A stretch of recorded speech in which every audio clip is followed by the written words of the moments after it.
La réussite, ça n'existe pas. Il n'y a que le voyage. Il y a des voyages qui montent, il y a des voyages qui descendent. La réussite, c'est l'idée qu'il y a un avant-après. Mais il n'y a jamais d'avant-après. Tu gagnes 1 million, tu peux en gagner 10. Tu gagnes 10, tu peux en gagner 100. Tu en gagnes 100, tu peux gagner 1 milliard. Donc en fait, la réussite, c'est une illusion, ça ne sert à rien. De toute façon, les gens qui veulent réussir, ils finissent tous malheureux. C'est un concept inutile, toxique, incroyablement bête en fait. C'est voir la vie en stock et pas la voir en vie en flux. Le rapport malsain que l'homme noir entretient avec l'argent, ou que les noirs entretiennent avec l'argent. Ça va des femmes matérialistes, opportunistes et consorts qui veulent réussir la vie. Et dans argent, il y a aussi la réussite. Donc ils ont cette obsession pour la réussite. Je veux réussir. Et ça tombe bien parce que YouTube ne parle que de ça. Dernièrement, j'ai regardé donc sur Netflix une émission avec Puff Daddy qui nous parle de sa vie, et la finalité c'est toujours la même. La littérature tourne autour de la réussite. Et donc monsieur parle de la réussite, qu'il vient du ghetto, qu'il a souffert et qu'il a fini par s'en sortir, lui, Nas et tous ses copains.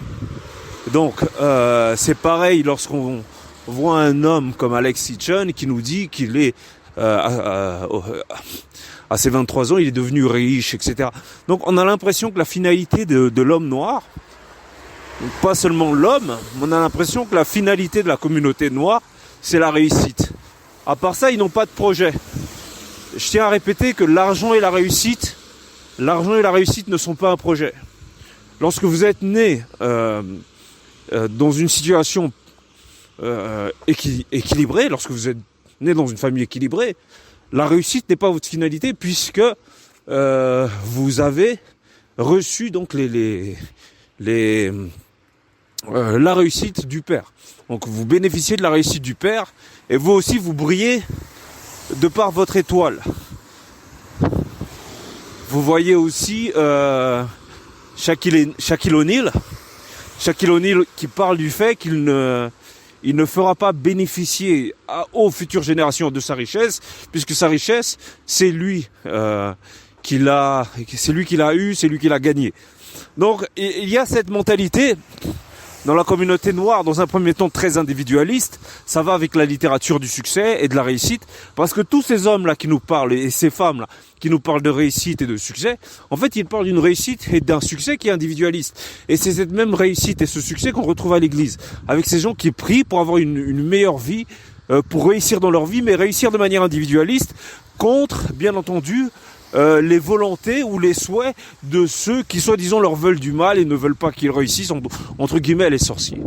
Donc lorsque vous avez pu bénéficier d'un équilibre environnemental qui vous pousse à réaliser un projet collectif et basé sur une vision civilisationnelle, vous n'êtes pas dans la littérature qui consiste à avoir pour finalité la réussite ou l'acquisition de biens matériels ou d'argent.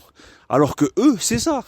Et c'est la raison pour laquelle vous les voyez avec des grosses marques Louis Vuitton sur le t-shirt et un peu partout. Les mecs ne sont que dans la validation d'un succès visible. Il faut que ce soit un succès, mais un succès visible. Donc vous en avez un qui va aller dans les hôtels se faire filmer ou photographier donc à travers donc une vue imprenable, etc. Donc il va essayer d'impressionner. Ça va être les gars qui vont impressionner tout le monde. Alors que la véritable réussite, les gens qui réussissent vraiment, sont des gens qui cherchent l'invisibilité. Alors que eux, à travers la réussite, ils cherchent la visibilité. Ce n'est plus du tout de la réussite, c'est plutôt du m'as-tu vu. Hein, c'est plus du tout de la réussite, c'est du m'as-tu vu. Et donc, on pourrait se poser la question à savoir si cette réussite supposée n'est pas en vérité un échec.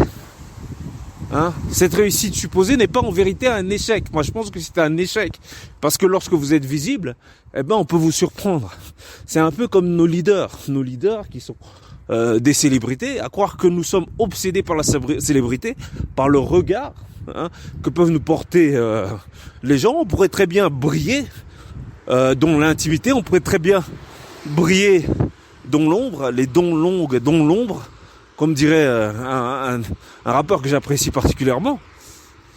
Et donc, pourquoi nous avons cette obsession, soit pour l'argent, soit pour la visibilité, la célébrité et consorts. C'est là que revêt notre paradigme négatif.